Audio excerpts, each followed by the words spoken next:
Meditation एक ऐसी practice है जिसे हज़ारों सालों से फिज़िकल, साइकोलॉजिकल और स्पिरिचुअल ग्रोथ के लिए यूज़ करा जा रहा है। मेडिटेशन या ध्यान लगाने का सबसे पुराना जिक्र हिंदू लिटरेचर में उपनिषद, महाभारत और गीता में करा गया है, पर पिछले कई डेकेड्स तक मेडिटेशन को सिर्फ मंदिरों या बुद्धिस्ट मंक्स के बीच होने वाली एक प्रैक्टिस माना जाता था।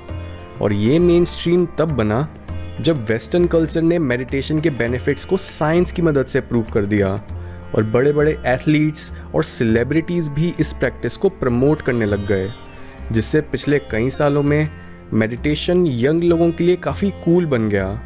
अभी तक की रिसर्च बताती है कि मेडिटेशन करने से हमारा stress, anxiety, memory loss, blood pressure और डिप्रेशन कम होता है, एडिक्शन छोड़ने में आसानी होती है और इससे हमारी mental clarity, focus, attention span, immunity और सेल्फ अवेयरनेस भी बढ़ती है। इसके साथ ही साइंटिफिक डेटा ये भी बताता है कि किस तरह से अलग अलग तरह की मेडिटेशन टेक्निक्स किस तरह से हमारे दिमाग में मौजूद न्यूरॉन्स के बीच होने वाली इलेक्ट्रिकल कम्युनिकेशन यानी ब्रेन वेव्स को बदल देती है। जैसे माइंडफुलनेस मेडिटेशन, जिसमें आप बस अपनी आंखें बंद करके अपने दिमाग से गुजरते हुए थॉट्स को ऑब्जर्व करते हो बिना उन्हें जज करे। उसमें अल्फा ब्रेन वेव्स रिलीज होती हैं जो आपकी अलर्टनेस को बढ़ाती हैं और आपको मोमेंट में प्रेजेंट फील कराती हैं। एक विजुअलाइजेशन मेडिटेशन, जहाँ पर हम किसी सिचुएशन या इवेंट को इमेजिन करते हैं, उसमें हमारा दिमाग थीटा वेव स्टेट में आ जाता है।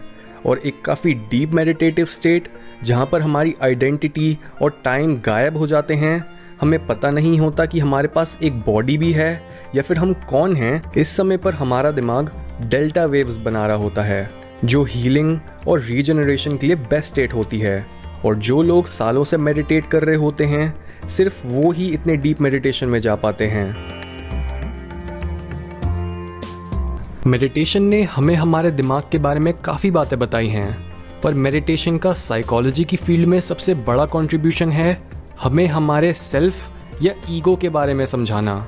सेल्फ जनरली हमारी आइडेंटिटी को बोला जाता है, यानी जिन इंटरेस्ट्स या हैबिट्स को हम अपने साथ एसोसिएट करते हैं और बोलते हैं कि ये मैं हूँ। पर जब हम मेडिटेट करते हैं तब हम अपने आप से पूछना स्टार्ट करते हैं कि क्या हम बस यही हैं, क्योंकि मेडिटेट करते टाइम हम ये बात समझ जाते हैं कि जिस चीज़ को हम अपनी आइडेंटिटी बोल रहे हैं वो बस वो चीज़ें हैं जिनको हम प्रेजेंट मोमेंट में पकड़ के बैठे हैं। मेडिटेशन हमें सिखाता है कि हम कितने ऑप्शनल हैं और कभी भी अपने आप को अपनी मर्जी से बदल सकते हैं। धीरे धीरे हमें ये भी समझ आ जाता है कि हमारी कोई पक्की आइडेंटिटी है ही नहीं और हमारी ईगो या सेल्फ, जिसे हम मैं बोलते हैं, वो एक इल्यूजन है और वो हमारी असलियत की एक अधूरी सच्चाई को रिफ्लेक्ट करता है। तभी बुद्धिज़्म में बोला जाता है there is no you. Now ये तो हो गई मेडिटेशन के फिजिकल और मेंटल एस्पेक्ट्स की बात, लेकिन इंटरनेट पर जिस एस्पेक्ट के बारे में सबसे कम बात करी जाती है वो है मेडिटेशन की कंट्रोवर्शियल साइड, यानी उसका स्पिरिचुअल एस्पेक्ट। ट्रेडिशनल हिंदुइज्म में योगा करना या फिर ध्यान लगाने की प्रैक्टिसेस को मोक्ष प्राप्त करके अपने कर्मों को मिटाने का तरीका बताया गया है। और योगा सूत्रास में संत पतंजलि ने बताया है कि किस तरह से हमारी आत्मा पर पिछले जन्मों के कर्मों का भार बढ़ता जाता है। और तभी पिछली जिंदगियों की प्रॉब्लम्स को सॉल्व करने के लिए उन्होंने एक प्रोसेस को इंट्रोड्यूस किया जिसे बोला गया प्रतिप्रासव, जिसका लिटरल मतलब है रिवर्स बर्थिंग। और आज के टाइम पर हम इस थेरेपी को जानते हैं पास्ट लाइफ रिग्रेशन के नाम से। कई स्टडीज़ में ये देखा भी गया है कि जब सब्जेक्ट्स को इस थेरेपी से गुजारा जाता है तब वो एकदम से एक नई आइडेंटिटी ले लेते हैं और अपनी पास्ट लाइफ का एक काफ़ी डिटेल्ड डिस्क्रिप्शन देने लगते हैं। यहाँ तक कि अभी तक इंडिया में ऐसे कई योगियों ने यह दावा करा है कि वो एक डीप मेडिटेटिव स्टेट में जाकर पास्ट और फ्यूचर भी देख सकते हैं और दुनिया की किसी भी नॉलेज को एक्सेस कर सकते हैं। मेडिटेशन के चमत्कारों का जिक्र गुरु परमहंस योगानंदा ने अपनी बुक ऑटोबायोग्राफी ऑफ अ योगी में भी करा है। पर इतने सारे क्लेम्स के बीच ये छांटना बहुत मुश्किल है कि कौन सा क्लेम सच है और कौन सा नहीं। हाउएवर, कई साइकोलॉजी स्कॉलर्स मानते हैं कि थ्योरी में फ्यूचर या पास्ट को देखना पॉसिबल हो सकता है और वो इस फिनोमिनन को कार्ल युंग के एक कॉन्सेप्ट कलेक्टिव अनकॉन्शियस से समझाते हैं। वो बोलते हैं कि जिस तरह से हमारी इंटेलिजेंस के 3 मेजर पार्ट्स हैं, कॉन्शियस जिसके बारे में आप इस वक्त अवेयर हो, सबकॉन्शियस जिसके बारे में आप पार्शली अवेयर हो, और अनकॉन्शियस जिसके बारे में आप बिल्कुल अवेयर नहीं हो। इनमें से हमारे अनकॉन्शियस माइंड में पुरानी भूली हुई मेमोरीज के साथ साथ वो मेमोरीज और नॉलेज हैं जो हम बाकी सारे इंसानों और अपने एंसेस्टर्स के साथ शेयर करते हैं। हमारे दिमाग का ये हिस्सा खुद इंडिविजुअली डेवलप नहीं होता, बल्कि ये हमें हमारे पूर्वजों से मिलता है। यानी हर वो थॉट जो कभी किसी ने सोचा वो अभी भी हमारे अंदर एग्जिस्ट करता है। कई साइंटिस्ट्स इस मॉडल को एक स्टेप और आगे ले जाते हैं और बोलते हैं कि जिस तरह से कलेक्टिव अनकॉन्शियस हमें बाकी इंसानों और जानवरों के दिमाग और उनकी हिस्ट्री से कनेक्ट करता है, वैसे ही पास्ट, प्रेजेंट और फ्यूचर की इंफॉर्मेशन का एक और ऐसा कलेक्शन है जो हमारी साइकी के बाहर एग्जिस्ट करता है, जिसे नाम दिया गया है कलेक्टिव कॉन्शियसनेस, जिसे कई लोग यूनिवर्सल माइंड या आकाशिक रिकॉर्ड्स भी बोलते हैं। और ये वो इंटेलिजेंस है जिससे पूरी दुनिया बनी है, और मेडिटेशन हमें इसी इंटेलिजेंस को चैनलाइज करने का मौका देता है। यहाँ तक कि हंगेरियन साइंटिफिक फिलोसोफर एरविन लैज़लो ने अपनी book the Akashic experience, science and the cosmic memory field में ऐसे कई केसेस को डॉक्यूमेंट भी करा है जहाँ पर लोग मेडिटेटिव और ब्रीदिंग टेक्निक्स की मदद से ये याद कर पा रहे थे कि वो पैदा होने से पहले कहाँ थे, उनके एंसेस्टर्स कौन थे, उनकी लाइफ कैसी थी और उस टाइम का आर्किटेक्चर कैसा था।